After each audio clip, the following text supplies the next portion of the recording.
당신과 세계의 현재와 미래를 보는 창 반갑습니다. 워킹 바이블 연구소장 송명도 목사입니다. 워킹 바이블 연구소는 일선에서 수고하는 목회자들과 성도들의 필요를 공급하고 세워갑니다. 여러분 구독, 좋아요, 알람 설정을 누르시면 새 영상을 쉽게 볼 수 있고 모두 무료임을 알려드립니다. 창세기의 6대륙의 변화, 오늘날과 어떻게 다른가? Our Father in heaven, hallowed be your name. Your kingdom come. Your will be done on earth, as it is in heaven. Give us today our daily bread.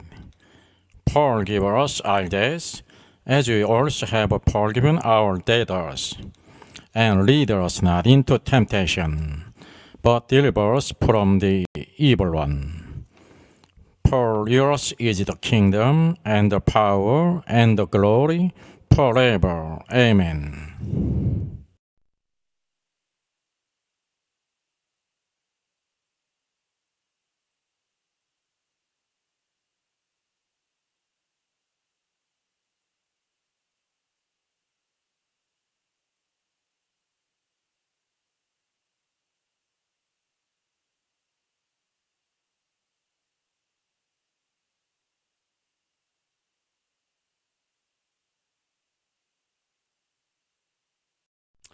예, 오늘날과 같이 6대륙이 형성된 때가 언제일까요? 아마 이런 말을 들으면서 이 6대륙이 창조의 때부터 그렇게 만들어진 것이 아닌가라고 생각하기 있었습니다. 이것은 우리가 성경을 깊이 상고하지 못한 결과죠. 우리 창세기 10장 25절을 같이 한번 보겠습니다.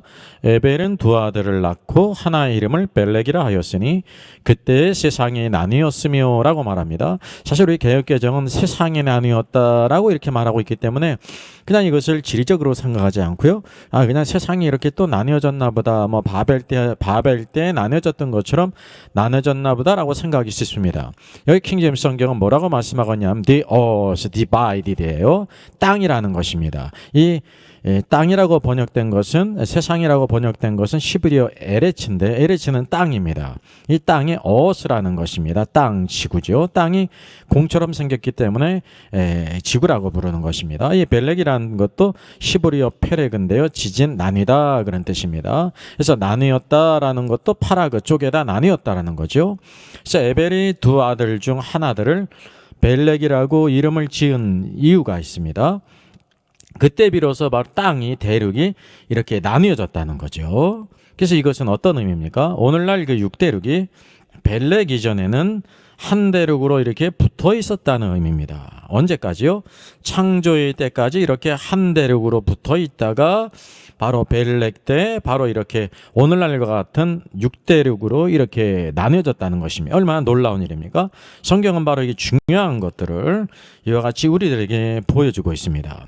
오늘날의 일이 6대륙으로 벌어진 것은 창조의 때가 아니라 바로 에벨이 벨렉 아들을 낳고 벨락이라고 지었는데 그때 바로 땅이 이렇게 나뉘어졌기 때문에 그렇게 졌다는 것을 우리에게 보여주고 있습니다. 그럼 오늘날과 같이 6대륙이 형성된 때가 벨렉의 때인데 벨렉의 연대가 얼마나 되는지 우리 한번 잠시 살펴보겠습니다. 여기 어셔의 연대기가 있습니다. 성경에 나오는 모든 족보들을 쭉 이렇게 연산을 해서 오늘날부터 언제 때 인물인가를 이렇게 연산한 거죠. 아브라함 때는요 2166년입니다. 2166년이고요. 벨렉은 2357년입니다. 그러니까 BC, Before Christ. 노아가 한 3000년이죠. 그리고 아담이 약 4100년 됩니다. 벨렉은 그러니까 BC 2357년이니까 지금부터 약 한 4357년 전 그런 인물입니다. 바로 그때 바로 하나로 되었던 대륙이 그때서 비로소 이렇게 오늘날과 같이 6대국으로 나뉘어졌음을 우리에게 보여주고 있습니다.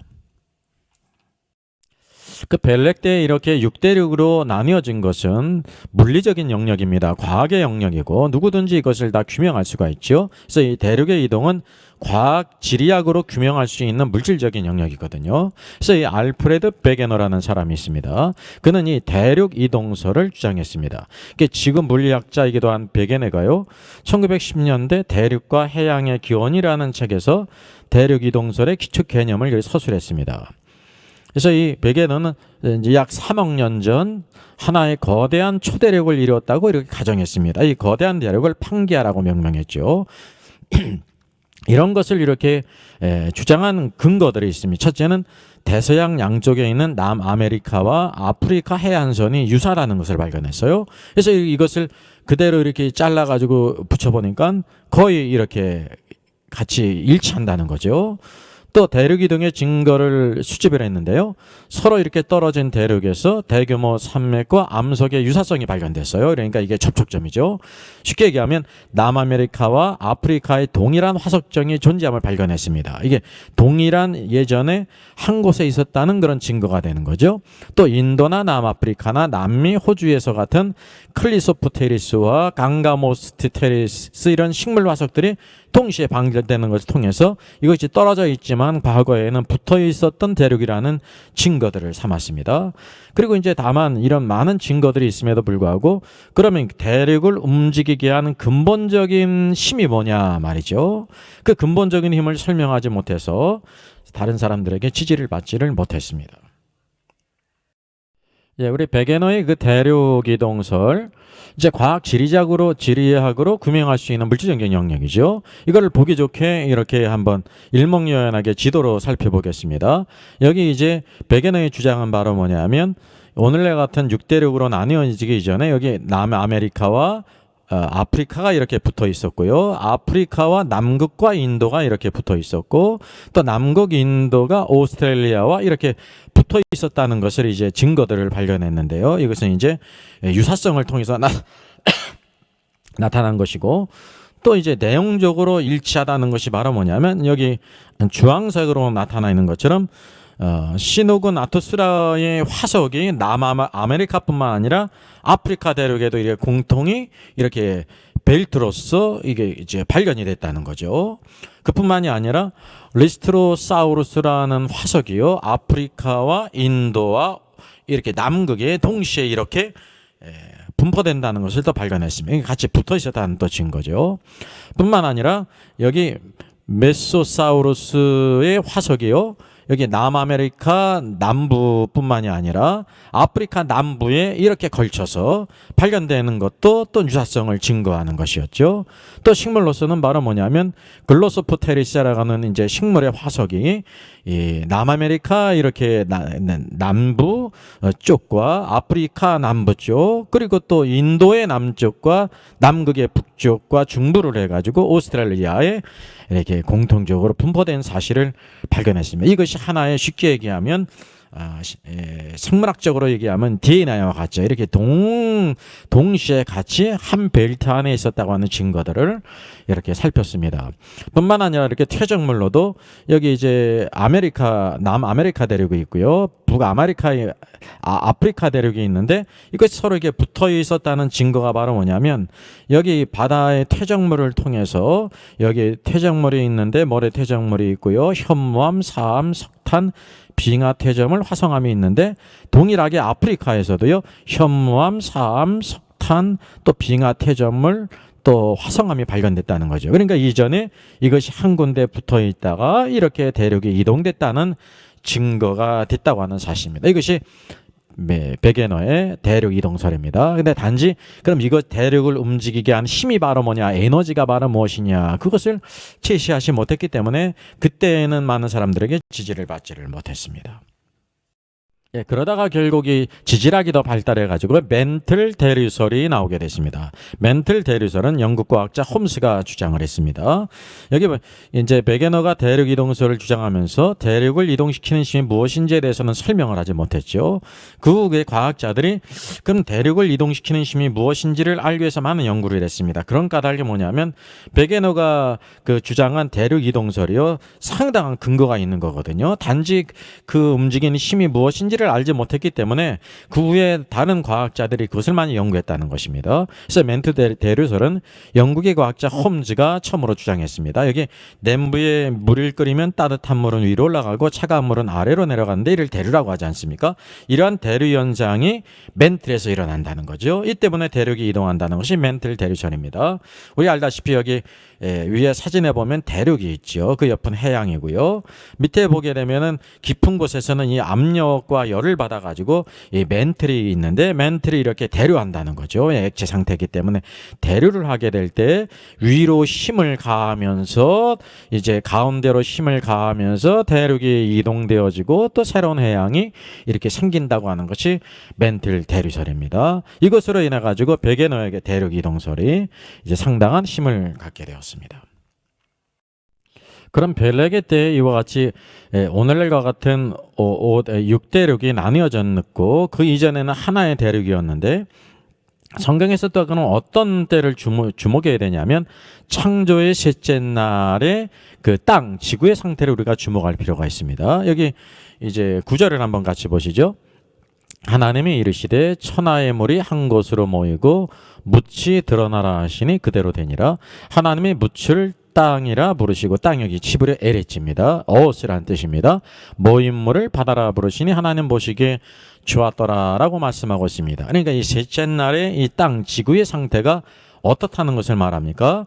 셋째 날의 상태가 뭐냐면 여기 천하의 물이라 그랬는데 우리는 천하의 물 하면 그냥 세상의 물인가 보다 생각하기 쉬운데 그 뜻이 아니라 under the heaven이에요. 하늘 아래의 물이라는 것입니다. 그러니까 쉽게 얘기하면 온 지구가 다 물로 덮여 있었다는 사실이죠. 온 지구가 이렇게 하늘 아래에 물로 덮여 있었다는 것을 말씀해주고 있습니다. 이것이 셋째 날의 상태라는 거죠. 셋째 날에 이미 땅이 있었습니다. 대부분 우리가 셋째 날에 땅을 이렇게 만드셨다라고 말하는데 땅이 있었어요. 땅을 이렇게 드러나게 하신 것이죠. 그런 의미에서는 이렇게 드러나게 한 것으로 만들었다고 말할 수 있지만 이미 존재했다는 것입니다.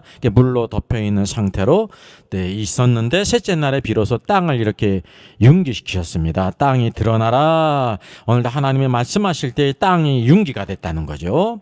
그래서 이 드라이랜드를 만드셨다는 거예요. 그래서 셋째 날 이전의 상태는 물 가운데 궁창이 있어 궁창 위의 물과 궁창 아래의 물로 있는 상태라는 것을 우리가 보게 됩니다. 여기 이제 지구의 사진을 했는데 사실 이 땅의 상태가 셋째 날이 있기까지는 다 물로 덮여 있다가 이와 같이 이제 오늘날 그 벨렉 시대 한 대륙이 이렇게 올라왔다는 것입니다. 그러니까 오늘날과 같은 한 대륙, 한 대양이 아니라는 것입니다. 왜냐하면 바로 우리가 앞서서 본 것처럼 벨렉을 낳으면서 온 땅이 나뉘었기 때문에 그때 땅이 나뉘어진 거죠. 이때는 땅이 한 덩어리였는데 물속에 있다가 이렇게 융기시킴으로 인해 가지고 하나님께서 땅을 드러나게 하셨다는 사실입니다. 그래서 여기 우리가 알아야 될 것은 지구를 셋째 날에 창조하신 것이 아닙니다. 창조는 빠르지 않습니까? 이것은 만들었다라고 말합니다. 그래서 히브리어 아싸예요.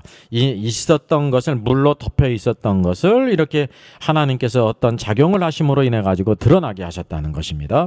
그래서 이 창조의 세부의 내용들 맨 나중에 소개를 해드리는데 그 이어 부분들은 자세히 보시면 도움이 될 것 같습니다. 그렇다고 하면 오늘도 지구가 이와 같이 물에 갇혀 있다가 덮여 있다가 셋째 날에 융기가 됐는데 그럼 융기된 것은 과학적으로 지리학적으로 우리가 찾아볼 수가 있죠. 이런 증거들을 한번 살펴보겠습니다. 저 멀리 남미로 가보겠습니다. 여기 볼리비아 여기 사진에 있죠. 볼리비아가 이제 중부예요.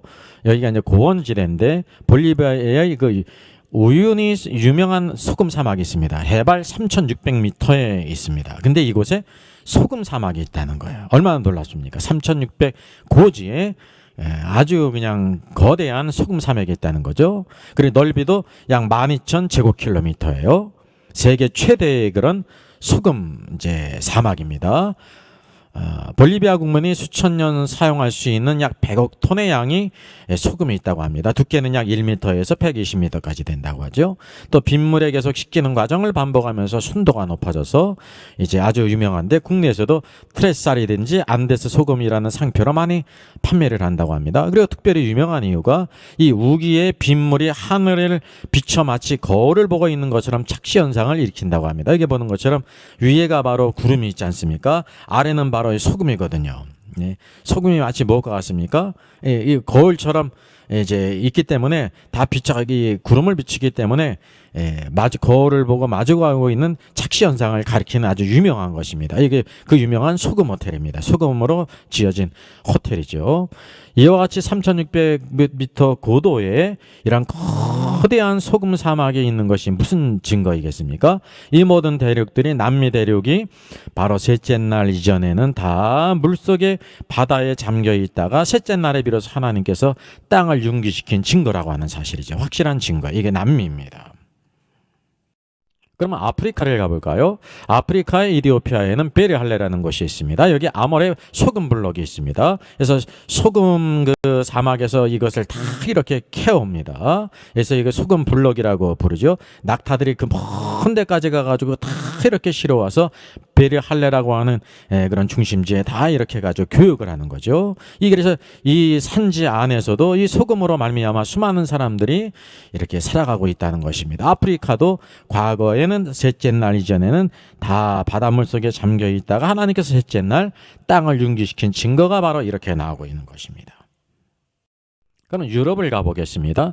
유럽의 유명한 곳이 폴란드입니다. 폴란드에 벨리치카라고 하는 소금 강산이 있습니다. 아주 대단히 유명하죠. 여기 보기에는 소금 조각상들이 있고요. 오른쪽을 보게 되면 거대한 이제 지하 홀입니다. 샹들리에도 소금으로 만들었고 아주 유명한 그런 관광지죠.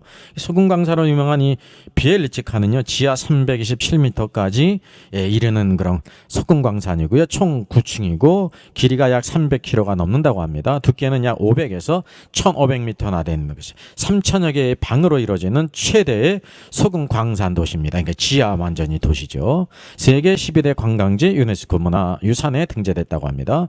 이것이 이제 9세기에 발견돼서 14기에 개발될 당시에 그 폴란드 국가재정의 3분의 1을 충당했다고 합니다. 이 하나의 소금 광산이 700년 동안 채굴량이 약 7,500만 톤을 했는데 지금은 이제 채굴량이 적어지면서 오히려 이제 수많은 관광객들이 1년에 연간 80만 명이 모이는 거대한 관광도시가 됐습니다. 바로 이 유럽도 폴란드를 비롯한 많은 곳에 이런 산지에 소금 광산이 있다는 것이 무엇이냐면 바로 창조의 날 셋째 날 이전에는 모두 다 땅이 물속에 바다 안에 가라앉아 있다가 셋째 날에 비로소 하나님이 융기시킨 증거라는 거죠.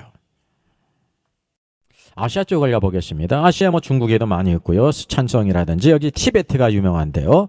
티베트가 히말라야 고원 아닙니까? 세계 지붕이라고 불리우는 티베트. 이게 망캉현 염정 마을에 있습니다. 그러니까 소금 우물이에요. 소금 우물 마을이 있습니다. 여기가 해발 약 2,500m 되는 곳입니다. 여기 사진을 보게 되면 큰 곳에 말이죠. 이렇게 여기 지지대를 만들어 놓지 않았습니까? 이게 뭐냐면 소금 염정 작업을 하는 곳입니다.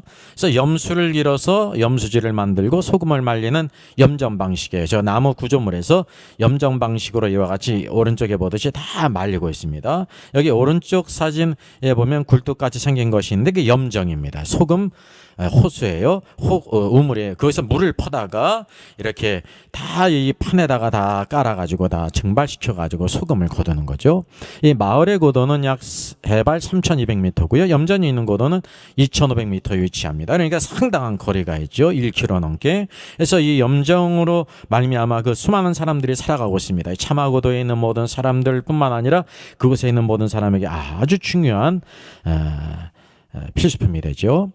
그래서 이렇게 바다로부터 수천 킬로 떨어진 높은 고산지대 세계의 지붕에 어떻게 소금물이 나는가 말이죠. 히말라야 산맥이 과거 창세기를 보게 되면 셋째 날 이전에는 다 모두 바닷물로 잠겨 있다가 융기했다고 하는 증거입니다. 이것은 이게 학문적으로 과학적으로도 다 상고할 수 있죠.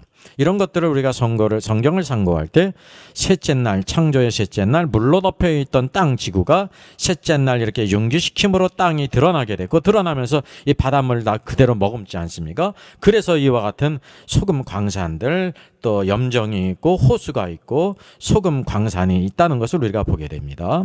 창조의 셋째 날의 기록과 일치합니다. 염정은 그래서 소금 생산지로서보다 이제는 관광지로서도 유명해지고 있다고 합니다.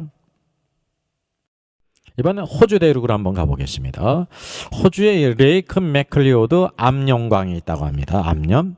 이게 사실 여기는 제가 사진을 찾지는 못했고요. 기사가 났습니다. 통상산업부가 이제 한주라는 회사가 있죠.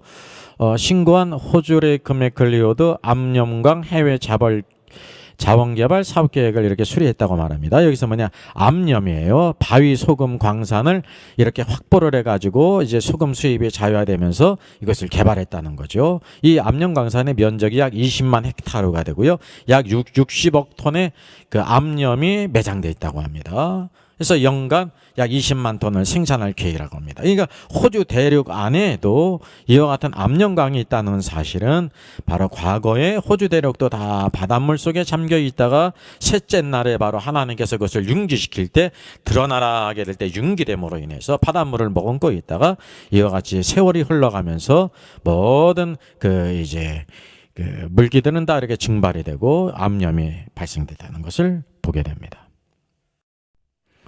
이렇게 육대륙에 있는 암염이나 호수나 이런 광산의 의미가 무엇일까요?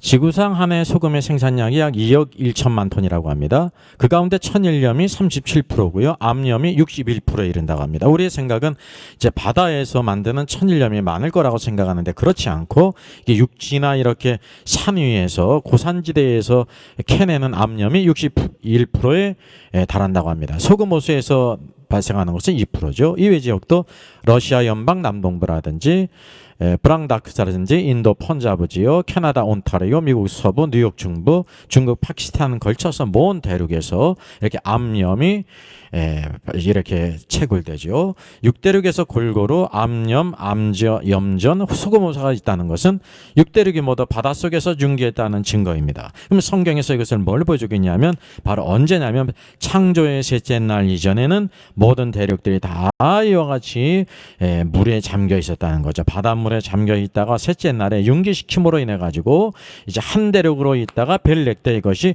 육대주로 이렇게 갈라졌다는 것을 우리가 보게 되죠. 그럼 창조의 둘째 날 때의 지구의 상태를 한번 살펴보겠습니다. 여기 이렇게 말씀하고 있죠. 하나님이 이르시되 물 가운데 궁창이 있어 물과 물로 나뉘라 하시고 하나님의 궁창을 만드사 궁창 아래의 물과 궁창 위의 물로 나누게 하시니 그대로 되니라. 우리가 흔히 둘째 날에 하나님께서 이 궁창을 만드신 것을 알지 않습니까? 이게 이제 뭐냐면 지구가 여기 오른쪽 위에 그림입니다. 지구가 이와 같이 다 물로 덮여 있었어요. 물로 덮여 있는데 이 물 가운데 궁창을 만드셨다는 거죠. 그래서 물과 물로 나뉘라. 왜냐하면 궁창이 있음으로 인해서 물과 물로 나누라는 것입니다. 그래서 궁창을 만들었어요. 그래서 이 아래 그림과 같이 물 가운데 궁창 이렇게 대기를 만드심으로 인해 가지고 궁창 위에 물이 있고 궁창 아래에 물이 있었다고 하는 사실이죠. 이렇게 여전히 지구는 물로 덮여 있었어요. 오늘도 우리가 이것을 잘 기억해야 됩니다. 그래서 물은 무엇을 덮고 있었냐면 땅, LH, 지구, 어스를 덮고 있었다는 사실이죠. 땅이 이미 있었어요. 둘째 날에. 그리고 물로 덮여 있었다는 거죠. 단지 이것을 궁창으로 나누심으로 인하여 궁창 위의 물과 궁창 아래의 물로 나뉘었다는 것입니다. 이렇게 지구가 이미 있었고 여전히 물로 덮여 있었다는 것을 우리가 보게 됩니다. 이것이 둘째 날의 상태예요. 둘째 날은 오늘날 같은 육대륙이 아니라 하나의 대륙으로서 벨렉 이전이니까요. 하나의 대륙으로 있었는데 물 가운데 바다 가운데 다 잠겨 있었다는 것을 성경에서 보여주고 있습니다. 그럼 창조의 첫째 날의 그 땅 지구의 상태를 한번 살펴보겠습니다. 여기 성경에서도 하나님이 이르시되 빛이 있으라 하시니 빛이 있었고 빛이 하나님이 보시기에 좋았더라. 하나님의 빛과 어둠을 나누사라고 말씀하고 있습니다. 이게 첫째 날 빛을 만드셨죠. 빛을 만드셨어요. 둘째 날에는 땅이 물로 덮여 있었다는 것은 첫째 날에도 그렇게 있었다는 것을 말해요. 첫째 날에도 땅이 물로 덮여 있었는데 이제 비로소 빛을 만드셨다는 거죠. 그러니까 첫째 날 이전의 상태는 위에 그림에 있는 것처럼 지구가 다 모두 다 한 대륙으로 있었는데 물속에 다 깊음 가운데 덮여 있는데 그 위에 흑암이 있었고요. 첫째 날에 비로소 빛을 만드심으로 인해 가지고 흑암은 없어지고 여전히 지구가 깊은 가운데 있었다는 거죠. 이제 물로 덮여 있었다는 상태를 성경에서 보여주고 있습니다. 이제 중요한 부분은 창세기 1장 2절 때 땅 지구의 상태입니다. 1장 2절은 성경에 뭐라고 말씀하고 있죠? 땅이 혼돈하고 공허하며 흑암의 깊음에 있고 하나님의 영은 수면 위에 운행하시니라 라고 말씀하고 있습니다. 이걸 흔히 우리가 카오스 상태라고 말하죠. 카오스는 흔히 우리가 그 창조의 상태라고 알고 있는데 카오스는 창조의 상태가 아닙니다. 하나님은 완전하신 분인데 혼돈 가운데 어둠 가운데 무질서하게 만드시지 않았어요. 그래서 이 혼돈, 공허, 흑암이 깊음에 있다는 것은 카오스의 상태를 말하고 있죠. 그래서 이 혼돈, 공허, 흑암이 깊음에 있다는 것은 지구가 이 깊은 물에 덮여 있었다는 사실에 한 대륙으로서 깊은 물에 덮여 있었다는 거죠. 그 위에 어둠이 있었다는 카오스 상태라는 거죠. 그래서 창조의 첫째 날 이전인 1장 2절 카오스 상태에 땅이 이미 있었고 또 깊은 물 아래 어둠 가운데 있었다는 것을 성경에 말씀하고 있습니다. 예. 오늘도 이 둘째 날의 상태를 우리가 잘 살펴볼 수가 있습니다. 그래서 이것을 잘 구별을 해야 온전히 하나님께서 보여주고 있는 그 땅 지구의 모습과 하나님의 계획을 우리가 알 수가 있겠습니다. 그 창세기 1장 1절 천지 창조 때의 상태를 한번 살펴보겠습니다. 1장 1절 때는 이 지구 땅이 어떤 상태였는가? 1장 1절은 태초에 하나님이 천지를 창조하시니라고 말씀하고 있습니다. 이 땅이 그 지구입니다. 에레즈. 창조의 상태는 혼돈, 공허, 흑암이 깊음에 있는 카오스의 상태가 아닙니다. 하나님께서 온전히 창조하셨다는 거죠. 그래서 1장 1절과 1장 2절의 상태는 동일한 상태가 아니에요. 달라요. 흔히 하나님이 천지를 창조하신 것과 그러니까 첫째 날, 둘째 날을 이렇게 일치시키지 않습니다. 일치시킬 수가 없는 것이 다른 것이죠. 그래서 벨렉 때의 땅이 6대주로 나뉘어졌고 여전히 그 이전은 다 이와 같이 하나의 대륙으로 있었는데 이와 같이 물 가운데 덮여 있었다는 거죠. 근데 1장 1절 하나님이 천지를 창조하실 때는 이와 같이 물로 덮여 있었던 것이 아니라 이렇게 땅이 드러나 있었고요. 드러나 있었습니다. 온전히 있었습니다. 카오스 상태가 아니었다는 거죠. 그래서 1장 1절과 1장 2절의 상태가 완전히 다르고 이 사이에는 큰 시간적인 간격이 있다는 것을 우리가 보게 되는데 창세기 1장 2절 이 카오스 상태는 사단의 반역으로 심판한 상태라는 것을 보게 돼요. 그래서 온 땅이 물로 덮이고 그 위에 흑암이 있었고 땅은 하나로서 물에 잠겨 있었던 상태입니다. 그것이 이제 셋째 날 비로소 땅이 융기되어서 묻이 되고 물은 한 곳에 모여서 바다가 됐다는 거죠. 그래서 하나님께서 천지를 창조할 때의 지구의 상태는 땅의 한 대륙으로서 바다도 하나로서 이와 같이 온전히 다 드러나 있었던 것이 이제 둘째 날 흑암이 깊음이 있고 그렇게 변했다는 것을 우리가 보게 되죠. 이게 중요한 사건이 사단의 반역이라는 것을 보게 됩니다. 예, 아마도 그 창조 1장 1절의 천지 창조와 1장 2절의 카오스 상태와 또 첫째 날, 둘째 날이 다르다는 것에 대해서 생소한 분들이 있을 줄 믿습니다. 여기에 자세히 설명하지 않는 것은 이전에 제가 이미 이 부분을 자세히 영상을 만들었어요. 창조의 상태에 대한 오해가 바로 무엇이냐면 태초에 하나님의 천지를 창조하시니라 땅이 혼돈하고 공허하며 흑암이 깊음에 있다는 것을 하나님의 천지를 창조한 것이 카오스 상태라고 이렇게 생각한 것이 큰 오해라는 거죠. 그래서 창세기 1장 1절과 3절 이하의 첫째 날은 동일한 날이 아닐 뿐만 아니라 땅이 혼돈한 카오스 상태가 하나님의 천지를 창조한 상태가 아니라 하나님의 창조는 완전했는데 그것이 그렇게 됐다는 것이고요. 그렇게 된 것이 무엇 때문이냐면 사단의 반역이라는 것이 어디에 자세히 나와 있냐면 여기 있는 거죠. 5번 영상입니다. 지구 나이는 얼마인가? 진화로는 45억 년이라고 말하고 창조로는 6천 년이라고 말하는데 라는 뜻이에요. 창조로는 주장하는 분들 가운데 6천 년이라고 말하는데 그러면 성경은 뭐라고 말하고 있는가라는 그런 뜻입니다. 성경과 과학은 서로 대립되는가? 대립되지 않죠. 성경은 영적인 법칙을 우리에게 보여주고 있고 과학은 물질적인 법칙으로서 불신자도 연구하면은 동일하게 그 원리를 알 수가 있다는 사실이죠. 여기에서 아주 자세하게 기본적인 영상입니다. 여기 조회수가 3만이 나왔는데 가장 많이 보셨는데요. 이거를 보시면 이 문제를 해결할 수가 있고 여기에서 다루지 못한 또 다른 부분 해달별 식물 동물의 창조 그랬어요. 아무도 모르는 창조의 세부 사항이 있습니다. 흔히 창세기고 하나님이 천지를 창조했다고 해가지고요.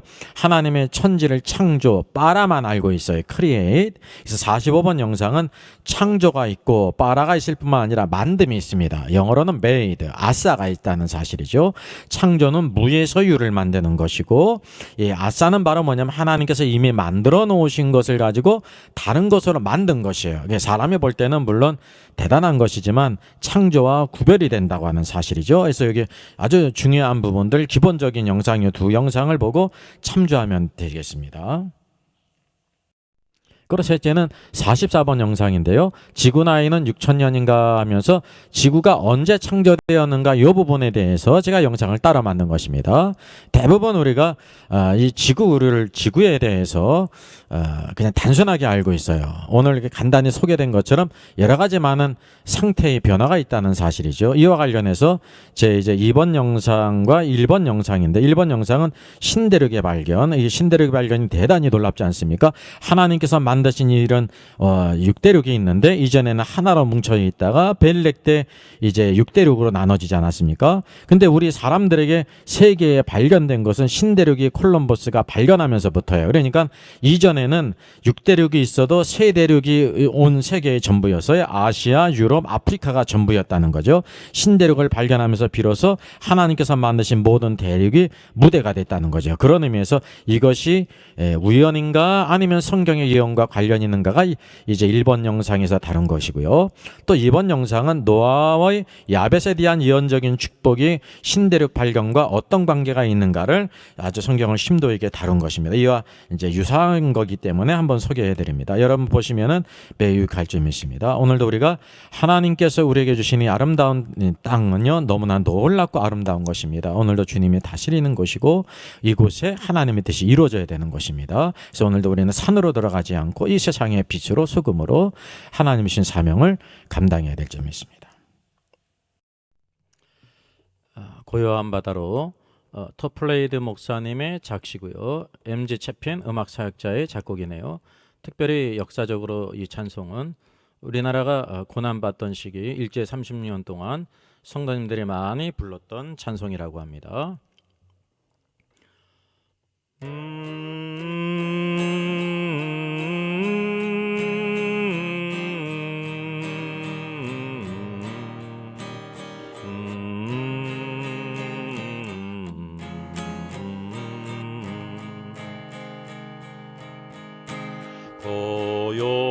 고요한 바다로 저 천국 향할 때 주 내게 순풍 주시니 참 감사합니다.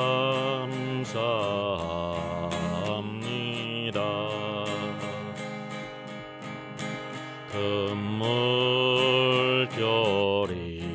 일어나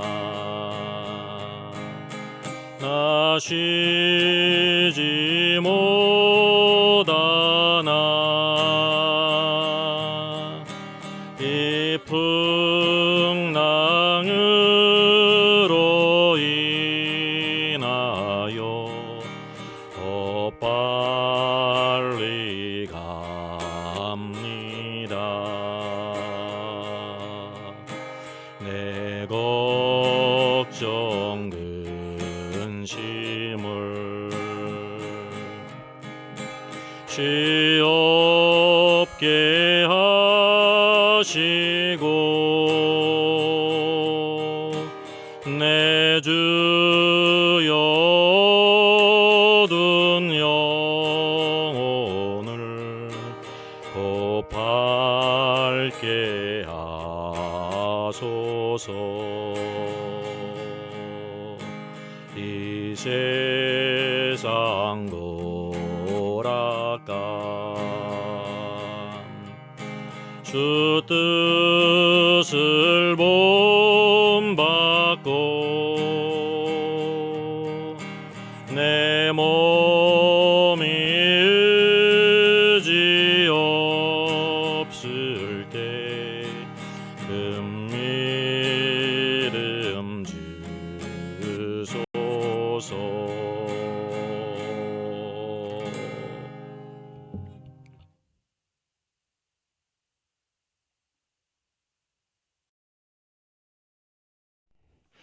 사랑의 하나님 감사합니다. 오늘 하나님께서 창조하신 이 아름다운 땅의 역사를 살펴봤습니다. 오늘도 5대양 6대주가 있는데 이것이 창조의 때 이루어진 것이 아니라 벨렉 때에 오늘도 이 한 개의 대륙이 6개의 대륙으로 이어졌다는 것을 우리에게 보여주실 뿐만 아니라 그 이전에는 하나의 대륙이었고 또 물속에 잠겨 있다가 셋째 날에 하나님께서 융기시킴으로 인해서 오늘도 온 땅이 오늘도 하나님의 주시는 모든 생명으로 충만한 것을 보게 됩니다. 여호와 우리 주여, 주의 이름이 온 땅에 어찌 그리 아름다운지요. 오늘도 온 땅에 주의 이름이 높임 받기를 원합니다. 찬양 받으시며 영광 받기를 원합니다. 오늘도 그리스도를 알지 못하는 수많은 사람들이 복음의 말씀을 듣고 주를 믿어 구원받게 하시고 주께 예배드리고 찬양하기를 원합니다. 오늘도 온 땅에 주님의 통치가 임하기를 원합니다. 오늘도 우리 안에 말씀과 성령으로 주의 모든 백성들을 다스리시고 주님의 통치의 즐거움과 의로움과 그 영광을 누리는 저희들 되게 하시고 주께서 이 땅에 다시 오실 때까지 오늘도 주님의 귀한 아름다운 것들을 잘 감당함으로 주의 오실 길을 예비케 하여 주시옵소서. 뜻이 하늘에서 이루어진 것 같이 땅에서도 이루어지기를 원합니다. 주여 오늘도 주님께 쓰임받는 축복의 도구들 되게 하여 주시옵소서. 감사하고 이 모든 말씀 주 예수님의 이름으로 기도하옵나이다. 아멘. 워킹 바이블 연구소장의 저서를 소개하겠습니다. 첫째는 계시록과 다니엘서의 전반적인 조망을 다룬 책입니다. 둘째는 구원과 천국의 내용을 심도 있게 다룬 책입니다. 셋째는 종교개혁 500주년 칭의론 논쟁의 코페르니쿠스적인 해법을 제시한 책이죠. 구원론과 칭의론을 다룬 책입니다.